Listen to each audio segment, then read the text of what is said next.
start the meeting at 7 p.m. and we will do roll call. President Valerie Reinfeldt. Here. Council Vice President Andrew DiTillo. Here. Blair Fuller is not online. Deb said she was gonna be on.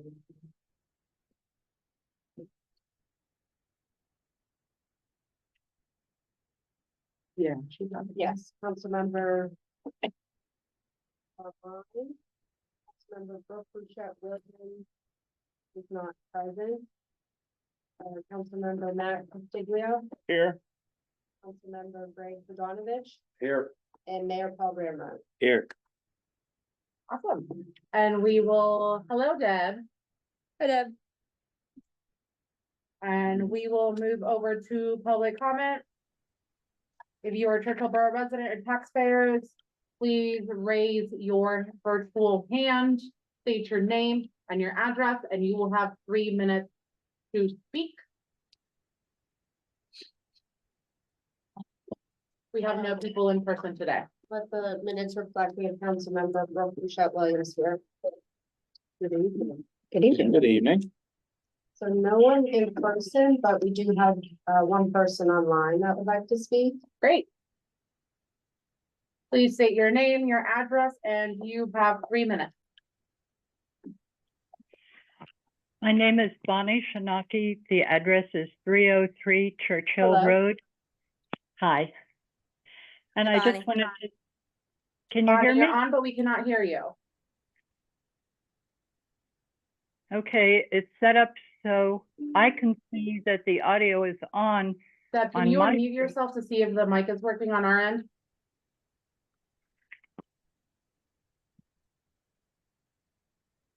Deb, can you say something? Hi, can you hear me? Oh, it's our end. Mm. All right. Give Sorry, us- some technical difficulties. Please give us a minute. Did you hear me now? There we go. There we go. There we go. Sorry. You're good. Bonnie, I apologize. If you could please state your name, your address, and you have 3 minutes. Okay, can you hear me now? Yes, Yes. we can. Thank you. Bonnie Shanaki, 303 Churchill Road. I'd like to thank Matt Castiglia for hosting office hours. It's a nice way for residents to meet with council members and discuss informally our concerns and our ideas. And I look forward to having more opportunities for more residents to meet with council members. I'd also like to thank Ms. Brown for welcoming me and making me feel at ease when I arrived. Great, thank you. Thank you so much, Bonnie. I appreciate your comment. Thank you.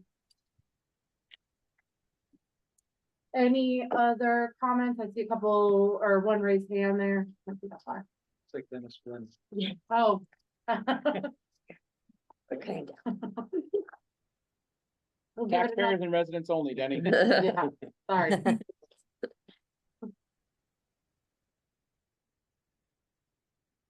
And we have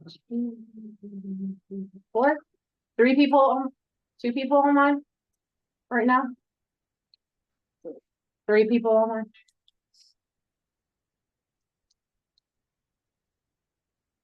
All right, we'll close public comment. And we'll go on to, did everybody get their receipt of the draft meeting minutes for Monday, January 6th, 2025, and the council workshop meeting? And the Monday, January 13th, regular council meeting. Yes. Yes. All right. We'll move on to the staff agency reports. Any questions or comments? I now have a comment in there after, if anybody has any other comments. No. And then after the comments, we'll give we do have, 2 people in person here with us that would like to speak. So Michelle, do you want that to do after I do my comments? Yeah. Great. I would like to give a fellow council member, Matt Castiglia, a shout out. Matt was recently elected to the executive board of the Turnip Creek Valley County of Governments, TCV COG, as secretary. So congratulations. Matt. Congratulations. Thank you. Yay. They did say I have to wear a skirt, so we're still debating that. Congratulations. Thank you. All right, and then we'll go on with our guest here today. Hi, Hello, Hello. welcome. I'll introduce them. This is, Yes, please. this is John and Kate. They're from, the, Allegheny County Department of Human Services. And I think everybody received, maybe the email from last week, but the handout here that explains the services they offer. So I'll let them kind of go into that. thanks you, Bakerly. Yes, I am Kate Vanderwide. I am with Department of Human Services. I'm a project manager with Trying to Work. And I'm John Chilinsky, I'm the director of the A-Team and work for a contractor provider resources for human development. So we're just gonna be presenting kind of what the A-Team is, alternative response, and then happy to take any questions that you all have, but I'll get us started. So I think everyone knows, I'm so sorry. Slides will be up there, but you also have them in front of you, and there's a few extra printouts over on the table. So Allegheny County, the Department of Human Services serves 1 in 5 county residents. Has a pretty big budget to manage and support care for folks related to housing.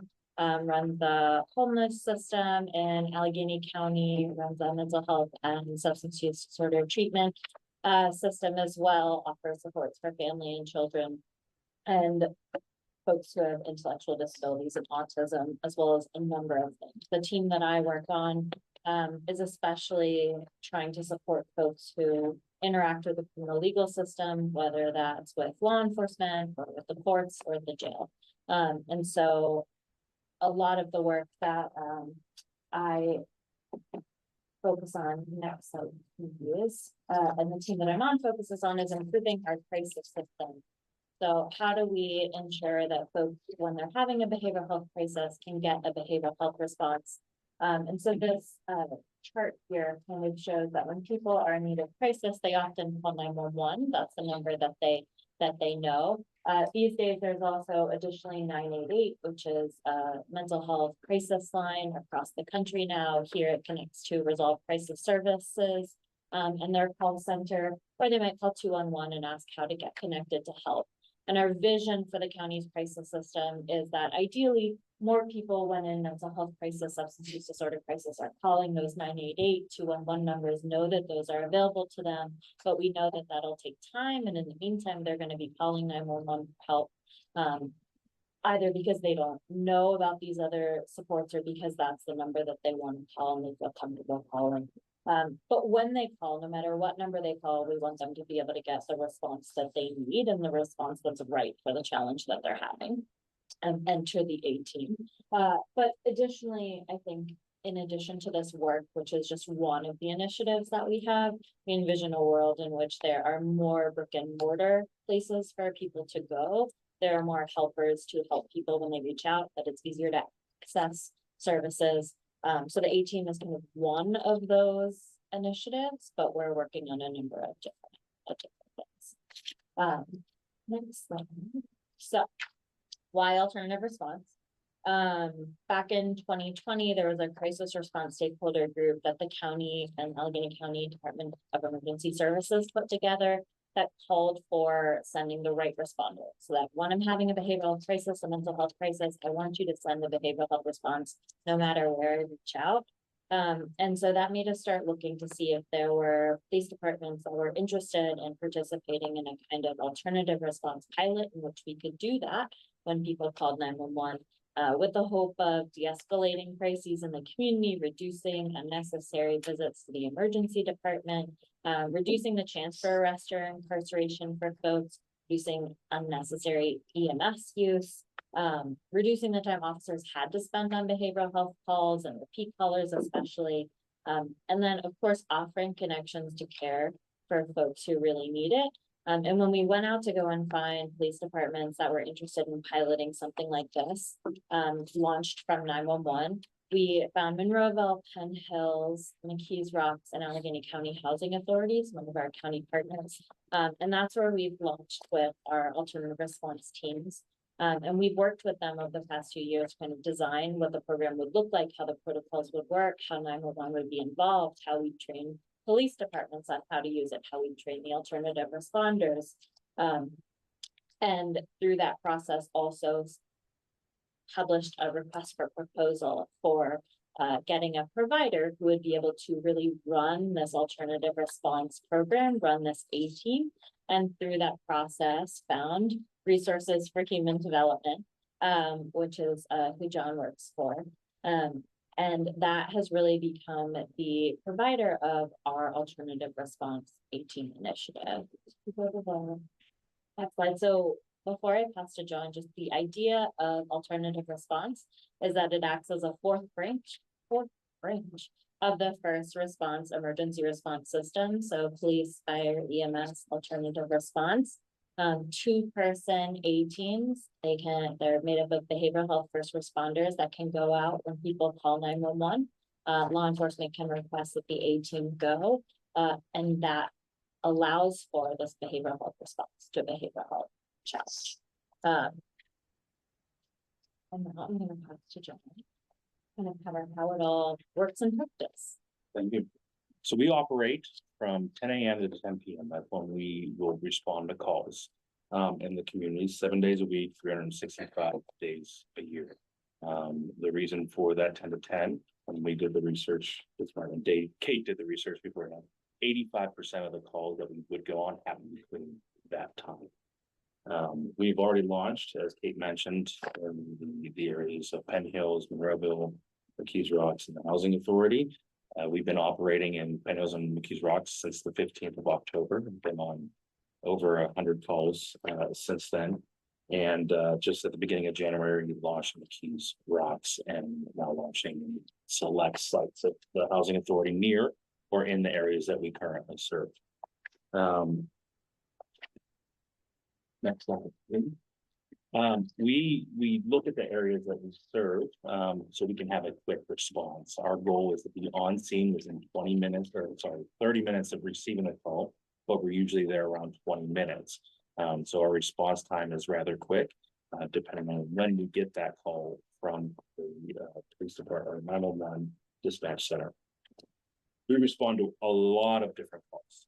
Overarching, it's behavioral health, mental health, but it also includes substance abuse, includes the unhoused, connecting people to services that need them. There's so many different types of human service or social service related needs that we want to make sure that the individuals we intervene with are getting the right care for the problem that we're going to see, but also connecting with them after we intervene to do some motivational interviewing, kind of discover what they are struggling with, what they think they're struggling with. So within 24 to 48 hours of our intervention, we follow up with that individual. We call them several times. We try emailing them, text them, whatever means necessary. We go knock on their door, meet them at a Dunkin' Donuts if that's what they want to do in a public place. We do what we can to try and connect with them, and then we will follow them for around 90 days until they connect to something a little bit more stable and long. So it's not just we drop in, de-escalate them, and go on with our way, and then they call again. We want to make sure that they have the help they need in a long-term capacity. So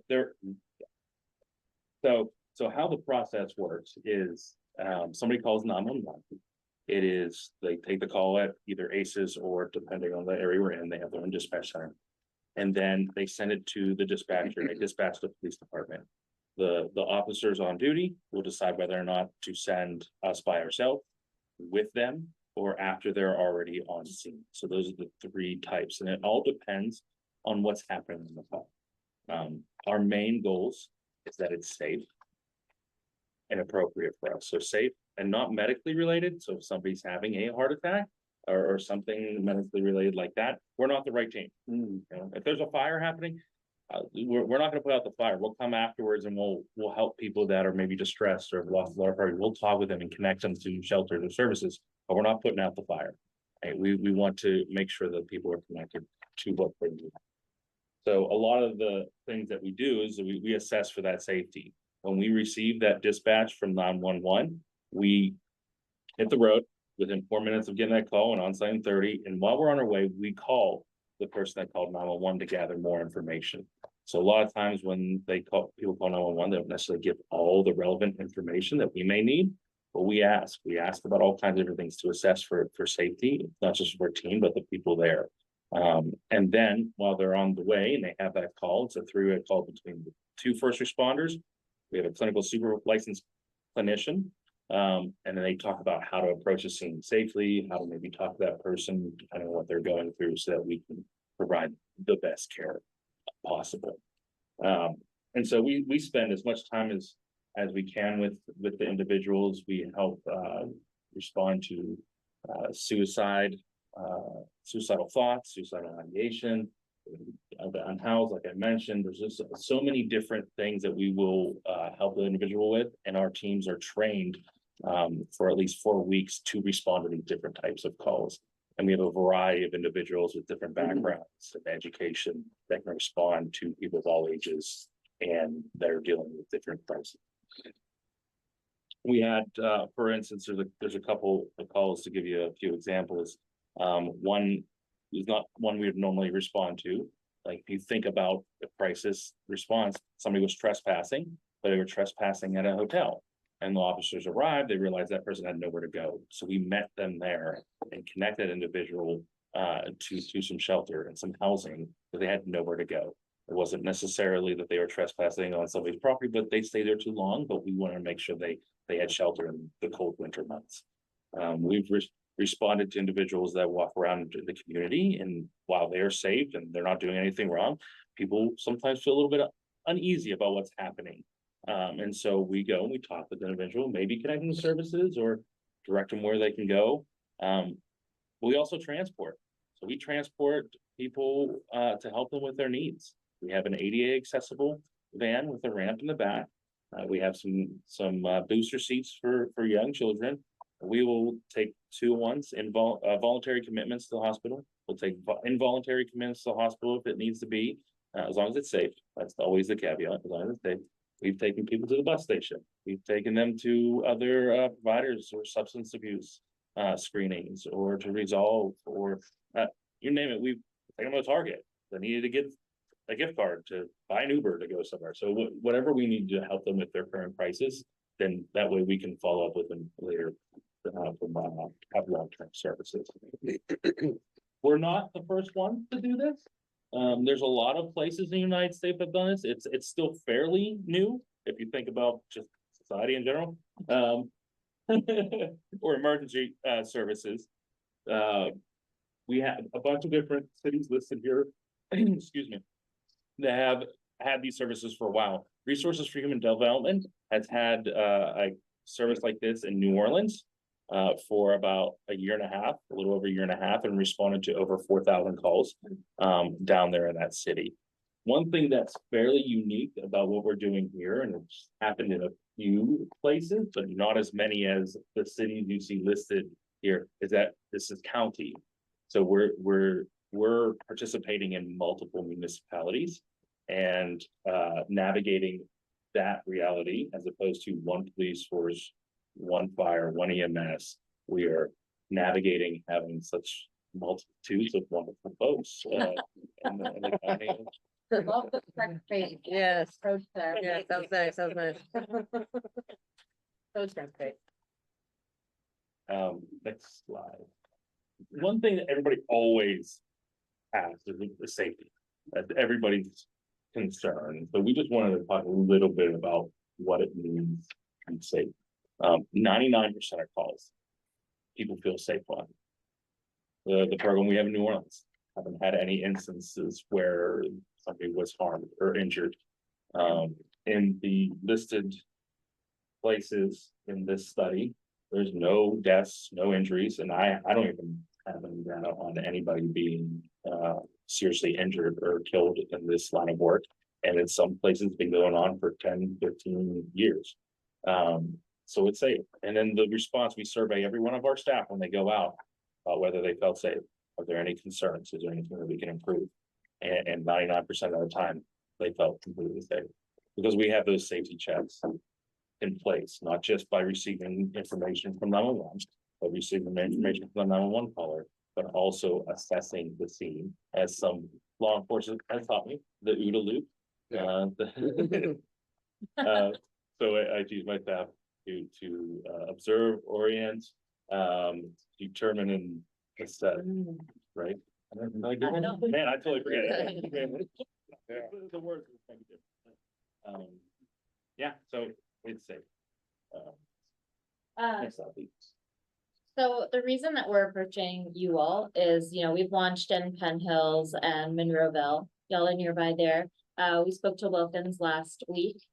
We're trying to find folks who might be interested in offering the service to their residents. In order to both expand where we're offering this, we'd like this to be countywide one day. And also to ensure that the teams are efficient and, being able to provide as much help as they can with the amount that they can, while not expanding so large that we can't meet that criteria of getting there within 30 minutes. So we're really trying to expand thoughtfully in terms of volume that the team's able to manage, as well as thoughtfully in terms of response time and what people really need when they're calling the first responder. So we've looked at, the number of 911 calls in each of the places that we're trying to expand to, especially the ones that we think will be most relevant to us. And then we're interested in ideally, expanding to places that like the idea of alternative response, like being able to send the right responder to the call, ensure that their emergency services are able to handle the calls that are like most relevant to them. And we think that you all will gain, being able to spend time on more urgent criminal calls for law enforcement, not having to respond over and over to the same people. Fewer repeat callers. Ideally, that's one of the things we're going to be trying to track with the data that we're collecting from 911 and from RHD and from the police departments is, are we actually lowering the number of times people are calling 911 because we're connecting them to services, or maybe we're connecting them to 988? Are we able to provide you with a little less liability in responding to some of these calls that can be volatile with folks who have mental health needs, by getting folks there who are trained in mental health, behavioral health, substance use, kind of providing this support. And what happens if you are like, yes, we absolutely want this for our community. We don't switch it on tomorrow. There's a few other steps. We want to meet with Chief Bakerly, go through, the protocols that we've come up with the other police departments, the ones that we have with 911, talk about how it works. So we want to train the officers to the best of our ability with whatever process makes sense for you all. We would love to know if there's any relevant community groups that you think we should speak to. It doesn't need to be before we launch. It could be if you think that that's important. And then ensure 911 ACES is ready to go to add you all. They have different dispatch desks, so make sure that dispatch desk is aware. And then we can turn it on and go. So just depending on how long it takes to meet with all the people and train all the folks before we can get started. So I'd love to know if you all have any questions. I have a lot. Yeah. So many questions. So, being finance, I have to ask, what is the cost to the borough to do this program? There's no cost. The county's covering the cost of it. Okay. It's currently funded with grant funds. Then we're working with our Medicaid partners to make it a billable service to Okay. offset some of Perfect. I work in medicine, so I understand that. that. Yeah. When does the grant run out? Mhm. The grant runs out. So right now it's medical access funds. That's through Medicaid. And we have funding through February 2026, no problem. And then after that, it's going to be offset with Medicaid costs and other things.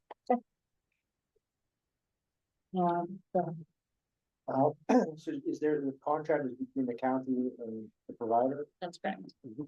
And if I guess what my role is here at this desk. You're the but solicitor. basically- Yes. But, The suit gave it. Yeah, that's a tie right here. but, it's obviously sounds like a really cool program. What about chain of command on site? Chain of command is always with law enforcement, so that's what we train his folks on, and law enforcement gets to make final decisions. They can't make the RHG team do something that's against their policy. But if law enforcement says, please leave the scene, they leave the scene, you know, if there's a disagreement, we deal with that tomorrow. Okay, and is there, so there's a contract that's in place. Does that contract contain things like full harmless indemnification language that would cover municipalities as well? And again, I'm trying not to use too ridiculous of an example, but if the chief or his, an officer would say, you know, you get bad information, you go into a site, but it turns out it's not safe. You know, obviously, fingers can be pointed in those situations, and so we wouldn't want to, obviously, there's immunities involved and things like that too, but. How is that covered contractually with that? Yeah, we were, go ahead. So I don't know about contractually, but I can talk about process at least. That's why we gathered the information. Sort of like if EMS goes on a site too, and if they don't have all the information, they're supposed to not do certain things, like we run if it's unsafe. I mean, But that's I what can we share gather. with you, we have like insurances that we require Yes. direct service Yeah, folks to yeah, hold, so I can insurance. send you a list of what those minimum insurance requirements are, and it's exactly because of that concern, you know, being able to not be held liable for injuries that happen. And then additionally, and this is kind of besides the point and not like our official contract, there was the Law Enforcement Action Partnership, they put out a report last summer about like how people are thinking about liability in this space, and finding that, you know, the more and more the ADA requirements for if something like this exists in your community or in your area and you don't offer it to your residents, like the liability of not having something like that. So that's kind of like a fun flip side. But I think that the insurances that we have in place for RHD, the resources for human development, is required to have, plus the training that we do. We think that really covers any of those concerns. Is the county an additional insured on those policies and would the Oh, municipalities be? you're above my pay grade Yeah, now. that's okay, I've just, maybe a question, maybe this is probably not too big of an answer, would you be willing to share that contract just so we can kind of see how? I think so, yeah, Public It's a record. it's a public. Yeah. Public record. Yeah. Yeah, it has to be. yes. That probably answers a lot of questions.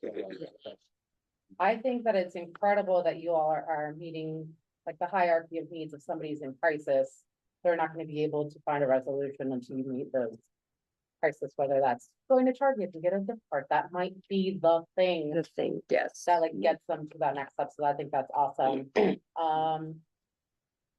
You mentioned a little bit of the A team. Is there 3 teams? So we have 3 vans. 3 vans, okay, Yes, each shift, which runs from nine to 5. okay, We have a team that's stationed out in the Keys Rocks area. okay, And then we have a team that's gonna be Penrose, Monroeville. okay, so around this here. area, but we'll have also one person on backup ideally with a clinical supervisor. So just like today, we had 2 teams that went out at calls simultaneously. But I was in the office. If we got a 3rd car, I have a magnet that I can slap on the side of my car and we do what we need to do. But you know, there's 3 vans total. Okay. After hours, Mhm. after those 10 to 10, 10, what happens? mhm. So it depends. Right now, say we get a call, if it's 9:59, we respond and Okay. whatever amount of time it takes, Okay. we take that time. If it's after 10, it's business as usual. usual. You know, the officers will respond to those calls. There are some instances, and we're still working through this process of after hours where there was a real need and they were willing to have us come later. Okay. Then we kind of like jumped in, but we're still trying to figure out what that looks like. Because it's not necessarily always an emergency or crisis response if it's a later. I have 3 more questions. Good, good. 3. 30, yeah. I mean, 33 questions. 33, that rolls off the tongue. Is this an evidence-based program? Yes. Awesome. Is it I- CBT based? I mean, like, yeah. We use evidence-based practices. when we Evidence-based engage with practice. individuals. Okay, thank you for that. new enough that they're still trying to get more research Yeah. done on alternative response. Got But it. like crisis response has been done for a very Long long time, time. yeah. Just like from other, like from 988 sending mobile teams. things Yeah. like My question was more of like, is this an actual like out of the box, evidence-based practice model, which it sounds like it's not, but you use evidence-based models Mhm. Yes. To continue, to yes. do the service. Okay, that was my Yeah, question. because it's really. It's really hard to have something out of the box. Because of all the nuances in different places Of course. within the state. So we have to mold it to the communities in which we serve, but also when we respond to calls, it's different every time.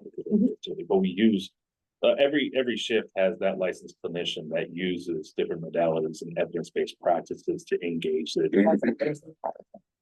And while we were in the planning and design phase, we were supported by the Government Performance Lab, which is out of Harvard Kennedy School. They have a program there that they opened up kind of in 2020 to help support governments that were looking to implement alternative response programs. So they were able to really help us take lessons learned from a bunch of other places that they've supported in launching and expanding alternative response, to not just like plop something here, then say like, this will work because it worked in Philly or it worked in Chicago, but to say, this worked in Philly, how do we adapt it to work for like the environment that you have here? So take what worked and put it into action. And we're continually doing that Yeah. type of thing, not just the GPI, but also like other community-based practice organizations. My other questions are, I will Sorry, say, what is CBP? You said CBP? yeah, cognitive behavioral therapy. Yes. It's a modality. No, they, there are other places, one of the things that's interesting about alternative response, and the reason why I wouldn't say like alternative response is an evidence-based practice.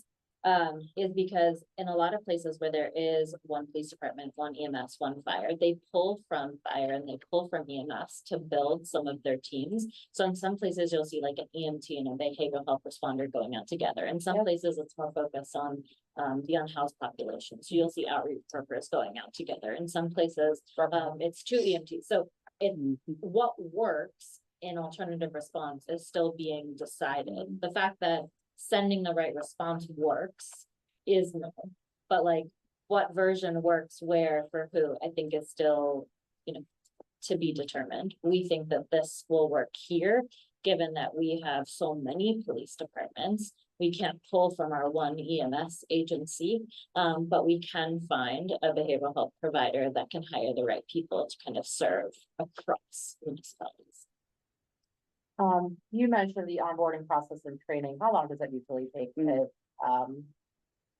everything works out For a perfectly? municipality or Yes. for well, if everything worked perfectly. If Yeah. tomorrow we met with Chief Utopia. Averly Yeah. and he signed off on the protocols, 911 said yes, and Yeah. then next week we trained, maybe the next day, maybe John and I were both free. I And we have could train the nothing on police. the department. We could launch by Friday, like. And John's- Gavin behaved. Like we Buffer. could, if we got everyone trained by the end of the week, launch on next month. So like a week, a week, Sure, And- but and- it usually takes real life. 6 Okay, weeks, got that's- it. That was That was my real world My version. reading was- Yeah. It In could some take places, up we've to a been couple trying to get in touch, for the right training date for several weeks because things just keep happening. that quick, Right, Okay. so. It's scheduling most. Okay. And my last question, thank you for being so patient. If you can't tell, my background is in behavioral health. What are your gaps in services? Gaps in services. I don't know if we know yet. Okay. After That's a 3 fair months of operation, Yeah, I think 10 PM to 10 AM is a gap. Okay, you may Has not there have the been answer now, anything you all just haven't curious. been able to- Do you partner with, as you say, like, if you have to go to Target or you have to go wherever, so let's pretend that somebody is having a mental crisis. Mhm. Do you partner with, for example, Mercy Health, or do you partner with Western Psych, or do you partner, like, where do you send somebody who's actually in a mental crisis? Because sometimes you can just talk them down, and that's Mhm. great, and get a hot chocolate, everyone loves that, but Mhm. sometimes it's a next step. Where would you take these people? so where they want. But like most of the places that accept these services are open to whoever comes up. Yeah, the Forbes has one, I mean, yeah. But I build relationships and LOAs or MOUs with these That's- other providers perfect. to Yep. have like That's, a that was more my, operational efficiency. So we have them with Forbes that we go to the ambulance entrance, we have Mhm. a Right. specific Yep. process we do with them. We call their, I was forgetting the command. That command, yeah. make me, That's- Yeah. Man, Yep. yeah, I'm like, what is it? make up. My background is not in that, so we have some of those agreements with different service providers, and I'm constantly building, because there's so many in the county, Mhm. not just this area, but we try to Yeah. connect with the people. The providers closest to where that person is, Perfect. but sometimes they wanna go to Resolve, and Resolve's the only place, and so we take them to it. There's places downtown that we have Mhm. shelters. Yep. More Yep. concentrated in the Pittsburgh area than out here, so we take them, and they're Sure. open to that. We partner with the county services specifically, like the housing navigators, Link. They send us information on the daily about what's open, what's not, so we have those relationships. great. Fantastic. And building. No, that's great. John spent a lot of time to connect with the school-based liaisons at the county and the school districts, make sure they know that they are gonna be responding, so that they're not surprised. And then as we go, kind of figuring out the other places that maybe we need to, I think you went to a substance use Yeah. treatment center, Jade Wellness. Jade Wellness, right? Like, so just where are the places that people seem to be needing the most and making sure that we're connected to those places. And I just met with the People Services Director at Pennington, and we have an ongoing relationship with the Gateway, that we've been on some calls there. It's just, Yeah, that was my next thing. Would you be able to respond to, for example, Woodland Hills? Let's pretend there was a child that's having a crisis. Are you able to do that? if that Children school, specifically for the school. the school, The school. if that school is in one of the municipalities that we serve. Okay. Because they're not always in. Yeah. The school district is in. It's always in the municipality. place, yeah, Like- yeah, like I we're in got that. McKees Rocks, we're talking with Stowe, but none of the Stowe Rock schools are in McKees Rocks. It's just it's a. Mm. Yeah. Gotcha. municipality borders. When I know the school districts also have their own like crisis. They do, but you know, just in case, Yeah. yeah, I mean, like, yeah. Collaboration. Mhm. How many are on your staff? I have, including myself, 29. Oh, wow. That's good. Yeah. Gee. Yeah, I'm just hiring 2 more, so we'll have 31 will be pretty much fully staffed. And there's always police presence when this is going on. Not always. Yeah. So it depends on the call, and that's up to right now, the process goes up to the police officers to send it. So sometimes it's just like I said, we had a call at AT&T and they call and say, hey, there's somebody outside talking really loud to themselves. Mhm. Okay, well, we go, we talk with the individual, they're safe, nobody's, and we just connect them to services. And sometimes that's all it is, or we've been to some department stores. Because their loss prevention, saw somebody stealing something, but they are like, hey, this person needs help. They're already with the loss prevention, they don't necessarily need police presence, so we go there and try to connect them with services. And hopefully they don't press charges on that individual because they're getting help. We train the officers on, you know, the list of calls that we kind of said that they can handle. We train them. It doesn't mean this always works in practice, but we train them. If this is all that's going on, feel free to send the A-team on their own if you feel comfortable. Oftentimes with police departments, they'll know this address. We always get called there. We know that they never give us any trouble. We feel comfortable sending the team, and it takes a few weeks for them to get familiar with like, okay, this is the kinds of things that they can handle. This is what they do on scene. This is who these people are. If there's like physical violence threats, if there's a history of physical violence, or if there's destruction of the property happening, we say, we'll go with you. Like, you all secure the scene, let us know it's safe, then we'll be there right away to help. And then there's cases that John was noting that like we will go after, like where you don't want to be on scene if there's physical violence happening right now, if there's a medical emergency going on, something like that. So feel free to give us a call and we'll head on our way to support after.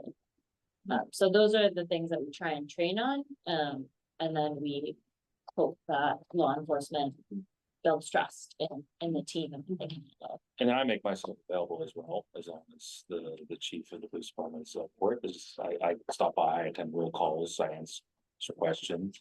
talk about different scenarios, because a lot of times when, officers first start doing this, they're trying to figure out, and doing something for so long, they're like, wait a minute, what about this case? Like, well, let's talk about that, and Yeah. we have a good discussion about, what could have been, so moving forward, we might be able to utilize our services. I have a question about licensing for your staff members. Can you speak to the licenses they hold, the 29 that you currently have? I know you said there is a clinical supervisor. Yeah, absolutely. So we follow the state regulations for a mobile crisis team. The minimum requirements for that is an individual has 12 credit hours in human services and at least 2 years of experience. My team, I have one person with associates and the rest have bachelor's and master's degrees, split down the middle, like half and half, bachelor's. Some have a couple years experience, some have over 20. Some are work with kids, some older adults. So there's a variety of people with different experiences that we hire, just so whenever we run into different situations, we can support each other as a team. So whenever one person's in the field, they're saying, hey, I need this, what about this? And we're guys in teams, and clinical supervisor call. The clinical supervisor in shift has to have a license through the state of Pennsylvania, so a licensed social worker or a licensed counselor, one of those two. I also have a clinical director that helps oversee those supervisors, and they have a clinical license. So right now they have an LCSW, so a licensed clinical social worker, that has, you have to have certain amount of years of experience to get that license. So they support them. We do group supervision. We just started a series where we have twice a week group debriefs and situations on different topics. Today was vicarious trauma in the workplace. So when you're experiencing these things, how do we not take that on ourselves?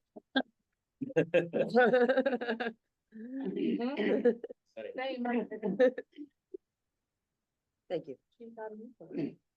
Well, Kate's been reaching out to me for months and with the holidays and everything, we just kind of missed each other, but you know, we briefly talked about it and I read over some of the literature and I heard great things from Penn Hills and Monroeville chiefs about the services and you know, their inception was just a few months back, but I know it's new to our area, but certainly not new, you know, new concept and everything that Monroeville had to say. I had lunch with their chief and he's been really impressed with the program. Oddly enough, last week I was helping Wilkins Township out with a verbal domestic up in Penn Center, and it was a girl from a group home. You could tell she had some deficiencies and whatnot. She was very amped up and whatnot. And the whole entire time, that's all she kept asking for was the 18. And I said, well, unfortunately, right now we can't get to the 18, but if you want to go with your supervisor back to your house, you're in Penn Hills, you know, they'll send them. And that's actually what got her to go home. To de-escalate was to get in the van and go back to talk to the 18. So, yeah, probably, but yeah, but so I've heard really good things about it, and Kate had been reaching out, and I started to look further into it, and you know, there's so many when you're talking about gaps before, some of the biggest gaps is what we've been doing for all our years in law enforcement is we go to so many different incidents where all we can do is a temporary Band-Aid fix for a problem that has been over generations or over years or over months, and we are simply, even if we were trained to the standard that they are, we simply don't have the manpower to spend the time that's required to look into the problem deeper and actually deal with it on a long-term basis. So this, you know, we have been participating in the Connect Lead program for a couple of years. That's always been a great resource. And, you know, I have questions too with as far as any overlap with Connect or, you know, the social world and stuff, but that's all stuff we can talk about in our meeting. But all in all, I mean, it's just another resource that officers can use where it's not just a benefit to us, it's more of a benefit to the people we're serving, where they can get the absolute proper help that they need. And, you know, and sometimes just an officer showing up with a badge and a gun, it just from the word go isn't, it just isn't It just, the best. not the word. Yeah, Right. absolutely. It's Right. something higher up, yeah. Right, and they do have, you know, standards where they won't respond, where they won't respond without us, but for the most part, if you look at their stats, a lot of times, you know, their staff, most of the time feel safe dealing with some of this stuff, and, you know, I can't see why we can't almost always send an officer if need be to assist them until, you know, the scene is make sure it's secured, but, it's just another great resource thought being offered that we'd be a fool not to take advantage of. Thank you. I was just want to say, it sounds like it's a good, another resource for us to use in handling situations. Right, because oftentimes when we go there, you know, things will escalate and we're only left with one option, and that's arrest. Mhm. You know, it's arrest or walk away and wait for the next phone call. And, you know, I think we've reached a point in modern day policing where we recognize that incarceration in jail is a few times what these people need. At the root of what they're doing, the thefts, the overdoses, the drug abuse, substance abuse, there's all these underlying issues that need addressed so that, you know, we can keep putting handcuffs on people, keep putting them in jail. The end result is nobody ever gets any better, and there's no shortage of calls for us. So these are all great reasons. Can I ask how the other municipalities have been formalizing this partnership? Is it the council passing a resolution? Is it the mayor saying, yes, we're officially willing to engage in this? Is it a mutual aid, intergovernmental cooperation agreement? Is this a mutual aid situation? That's like 7 questions. Yeah. Kind of question that I have. McKees Rocks, they passed a resolution, Ken Hills, I went to present to council and the mayor said, we want to do this, and the council agreed and said with the chief. Monroeville, chief said yes, talked to the mayor, they were like, perfect, let's do this. So there hasn't been signing. There's been no real standard. It's like some Yeah. places just kind of okay by the mayor and it's a verbal thing, and other places I was reading, you know, it was Yeah. a more formalized process, but. Yeah. A little bit of both. So Yeah. it's kind of what works for you all, cause whatever works for us, you know, whatever. But like, please, what really matters to us is that you all think that this is good for your community and that the police chief, like that's absolutely required because it's gonna come through the law enforcement. These requirements, so. No formal agreements. Okay. That's- I'd like to note that there's several municipalities that are able to luckily afford an in-house social worker, Right, which we do not. which we do not No. have the luxury of doing. And I know that this is something that a lot of even magistrates and other local government have been trying to push for to get funding from the state to do such thing like this, having it in-house. So this would really be a good bridge for us. Bridge, That is yes. needed in the community. Product for that out there. Absolutely, and the money is drying up. Yeah, so. Yeah. Deb, I know you're online. Did you have any thoughts or comments or anything? You don't have to. Wanted to give you that. No, no, I was about to ask Ron his thoughts, but then he stated perfectly what I more or less knew what he was gonna say. I think it's a terrific program and we'd be crazy not to jump on it. Thank you. Thank you. Thank you. Good. I Yeah. really appreciate you coming out. Thank you so much. Yeah. Thank you so much, It guys. was so nice to meet you both. Yeah, and should we expect to hear from you? We'll touch base. Yeah, I mean, I'll touch base with Val and council, and if we're on, and I'll, you know, expedite that as quickly as possible, so we can get our meeting, you know, out of the way and get our schedule. As far as training goes, is that virtual or is that in person or? We've done in person, but we can do what works for you. I Okay. think in person, like invite some conversation, but it can also be harder to Get everyone- schedule that. Yeah, the shift work sometimes Yeah. makes it difficult. So we try and make it work with whatever you need for your staff.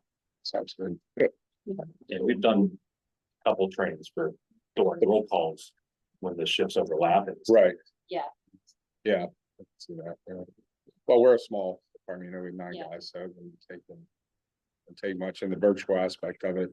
As long as there's a Q&A part, I really don't think, you know, there'll be too many questions. I think it's just a matter of the fundamental understanding of when they can How call. and when, yeah. Yeah, it's kind of like the lead program, you know, guys, we had a lot of questions about that, and, you know, as time wore on, it's just more of a, you know, experience based, like, you just don't know what questions to ask until you get out. there. Absolutely. So, Kind of the point that John is making, Yeah. like, you give them the training, they're like, great, awesome, and then like the next day you show up and they're like, wait. a minute. yeah, yeah, Sure. right. Yes, exactly. So we do both. Good. Great. Thank you so Thank much. you so much. All right, thanks. John, Thank you. for coming out. Thanks, Kate, I appreciate it. Thank you so much. Appreciate it. Which is the fastest way out of here? Where did you park? Then Go out the right back on- door. right on- right on. All right, all. Hmm. Let's move on to management and government. Thank you. Thank you. Thank Hey. you, Richard. So we are up for our cable franchise renewal agreement with Verizon. Mhm. Currently, in the past as well, we have worked with the COG and partnered with 14 other municipalities in order to get this done. It just saves us money, Mhm. saves everyone involved money as well.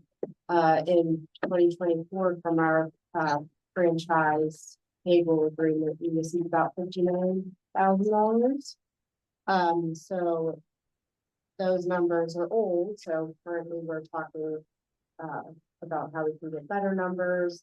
Basically just having the cable entity, which is Verizon, held up to some sort of responsibility for using our right of ways. Mhm. So,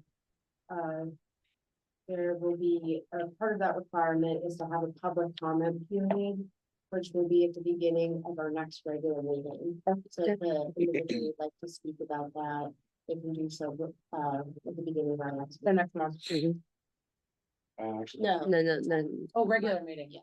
Monday.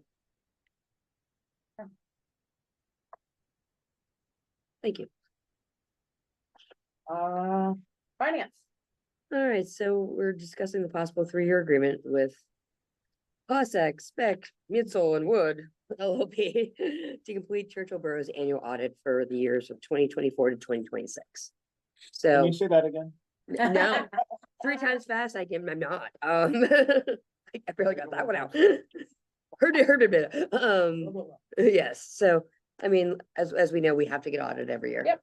And we've used these guys and they've been good, so yeah, I mean, there was a little bit of a learning curve, I We- think, with the. originally, yes. And, not being physically in the building as much was a little bit challenging. Yeah. But now they can count it out, right? I do feel that this, so the 2023 audit Was Mhm. delayed was delayed. by a lot. Yeah, So that was the 2022 audit. Yeah. That was. so, significant. Yeah. because they got backed, yeah. Um, How doing It 20? was still a little delayed, but not. As much. That's my only concern. You're right, And as long as that's addressed, right. I mean, do we have anywhere else on the table? I mean, like that So I is. didn't do any like RFPs. Yeah, we Okay, don't need yeah, to. you know, as long as you think that now since post-COVID and post the challenges that came with that, and I think if we can continue forward, I don't think anything wrong with it. They did, so this year our audit was like $9,700. So they did have in the agreement, increases of about $500 each year. That's So 2024's audit will be $10,050, and then it just is going up. That's normal. I had written down on that, I mean, that's like a 5% increase each year. Is that fairly typical for kind of that industry and standard, or? I don't, if inflation's supposed to be eventually 2%, building in 5%, I don't know, is that Sounded normal? I don't know what they're doing with other I don't municipalities. see why we couldn't go back to them asking to. Yeah. Right? Yeah. I mean, you And can also, always like, ask. We can ask around other municipalities as to what they're doing. Yeah. We're not locked in, that's, Yeah. yeah. I mean, there's one big auditing entity out there that a lot of municipalities use. I have asked like, hey, they say they're good experience, but you have to pay for it. Yeah. So we get that information just to have it in our Yeah, just back to, pocket. just to compare and have that. contrast, yeah. Yeah. And I can maybe work with Gavin a little too about language of how to talk them down. I mean, I'm driving to Uniontown tomorrow, give me a phone. Thank you for that. Next on our finance committee, The ordinance regarding the 2026 tax collector salary, which I believe we approved last. it's It's been advertised. been been advertised advertised, yeah. for 8,000. Yeah. You'll vote next week. That's, Any comments or thoughts from anybody?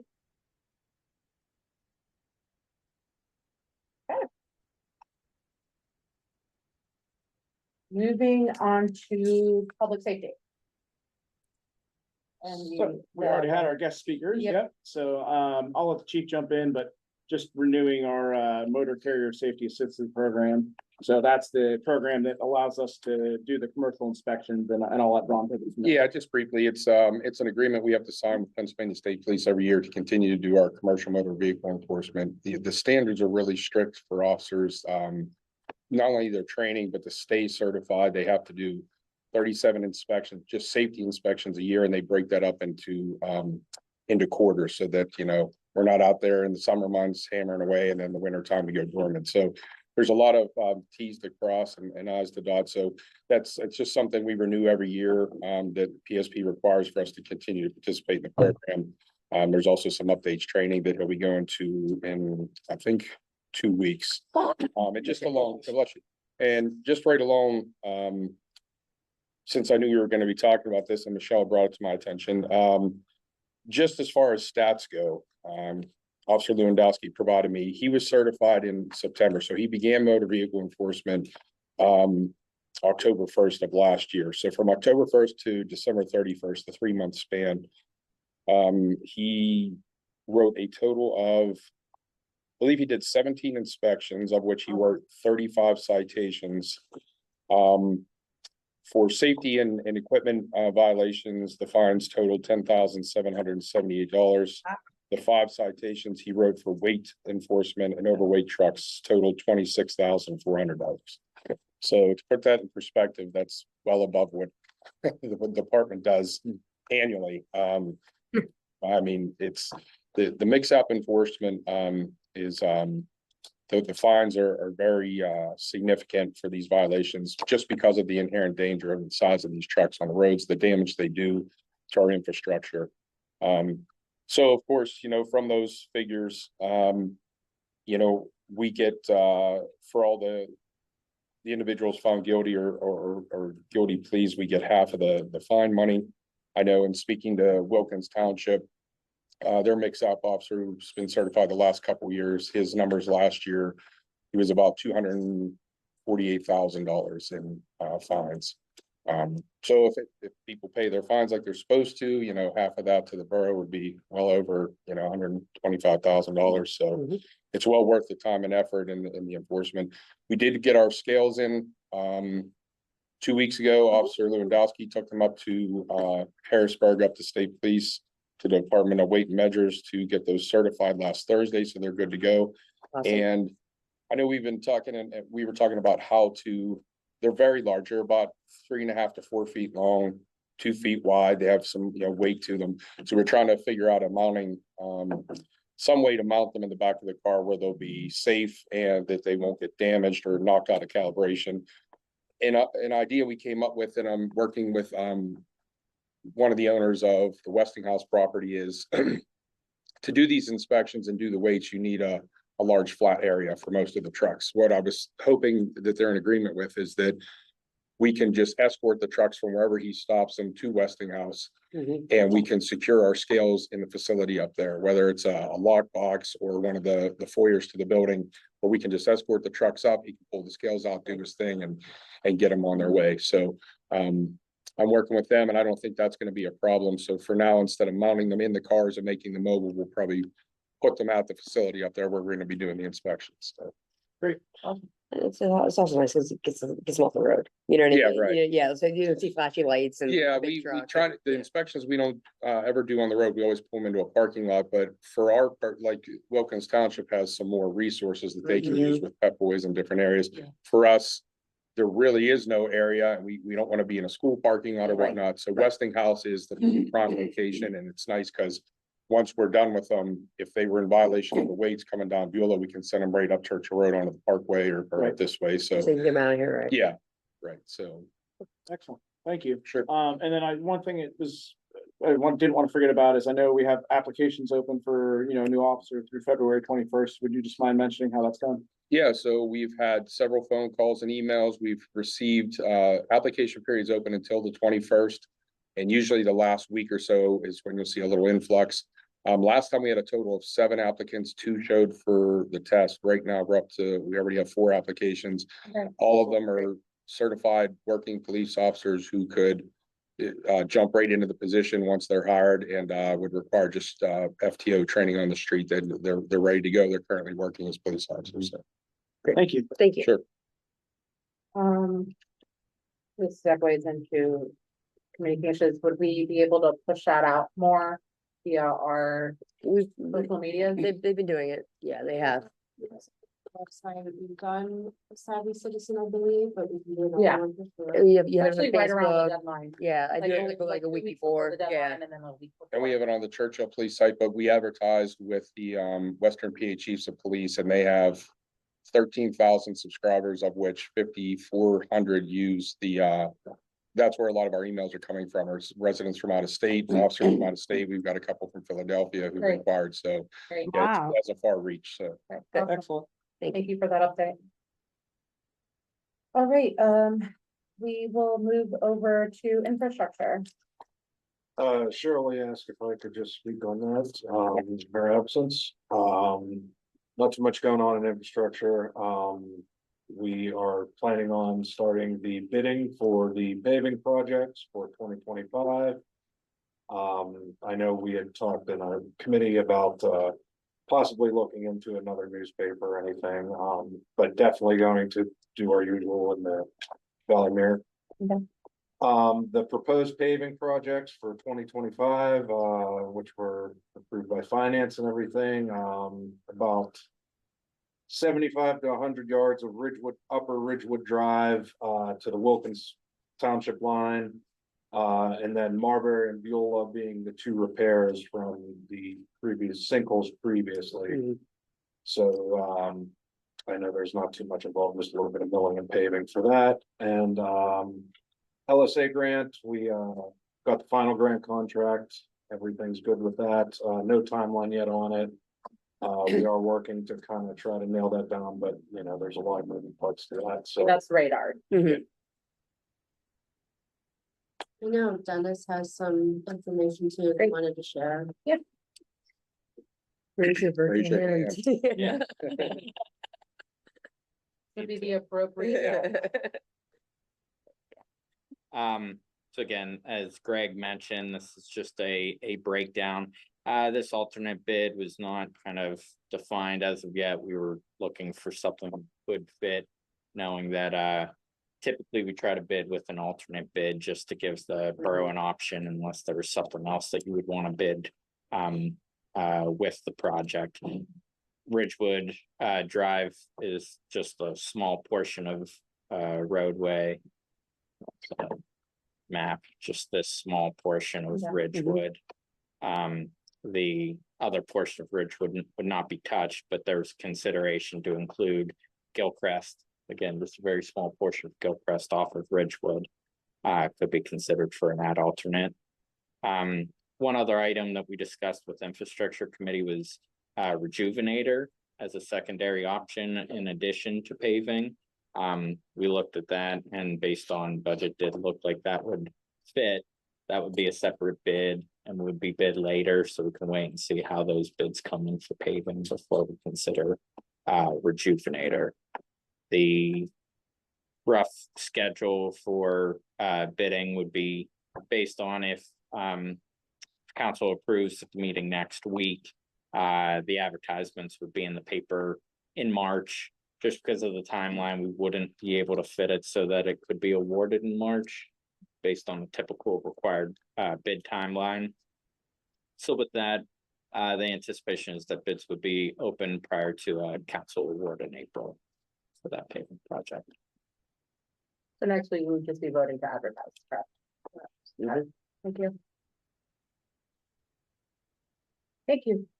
Thank you all.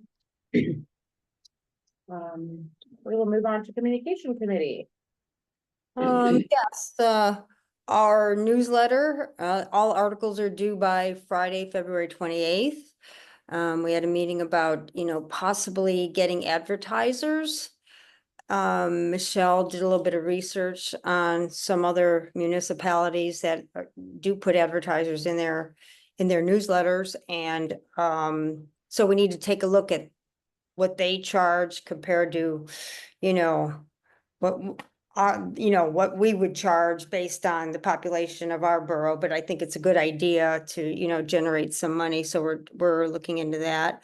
We're also compiling an email bank of residents' emails, because we feel that would be a great way to, another form of communication to get out. So if anybody has emails of friends or neighbors or whatever, we're sending them all to Ashley and Jacob, and they're gonna put together this very big email bank that eventually, when we get it all together, we'll start sending things out. That's all I have. Thank you so Thanks, Ed. much. Thank you. You're up next to climate action. Oh, climate action. I don't have a whole lot to report this time. Okay. Can I ask a question on that? Michelle, this energy grant, I saw the contract that was in the binder. Mhm. It said something about that we would provide ladders and lifts if they need it. Do we have ladders that we can provide if they need it? And do we know, like, is that something that we can make sure Ralph knows about and we coordinate so they don't come and not have access? Yeah, I talked with Ralph already. He will be present and available for the official energy audit on February 11th. I actually asked, Infinity is their name, to say like if they would go on our roof or something like that, they said they would need access to those. Okay. Okay. So they should not be on our roof, but if they do need to, Ralph will be there. Okay. Thank you. All right, move on to the next ad hoc education and school district. So the last school board meeting was pretty informative. They talked a lot about the district transportation. There has been a superintendent confirmed, Dr. Joe L. Malichnik. He is from the Wilkinsburg School District. Until he's able to transition from Wilkinsburg to Woodland Hills, there is an interim superintendent, Dr. Helen McCracken. If you want more information about their backgrounds, please visit the district's website or go to the Facebook page. You can also go to YouTube and watch the actual school board meeting where the superintendent candidate addressed, you know, the people about his experience. Great, thank you. Thank you. Mr. Mayor? Motion to skip the mayor.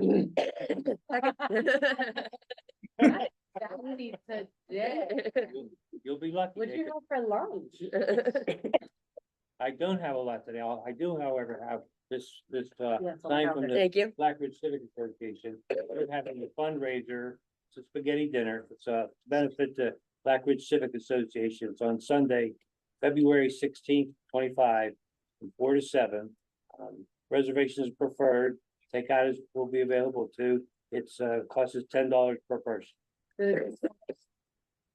Form of payment. Yeah, you know. Yes, Yes, okay. yes, It wasn't on there, so I wasn't sure. Okay, yes, they prefer cash, but, so the Yes. BCA.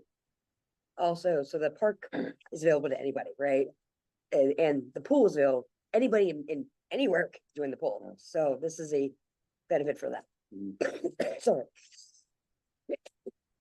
If you've been down there, Blackridge area, they did a lot of work in the late fall, throughout the winter. Building walls and moving this, and they did a lot of work down there. That's awesome. Thank you. Anything else, Mayor? That's all I have. No, that's it, but I know. Good, Andrea. Any other comments? Fine, yeah. One note that before our meeting, a regular meeting. Thank you. Thank you for that reminder. Meeting adjourned. Thank you all. Thank you. Have a great evening. Thank you, folks. Bye. One for-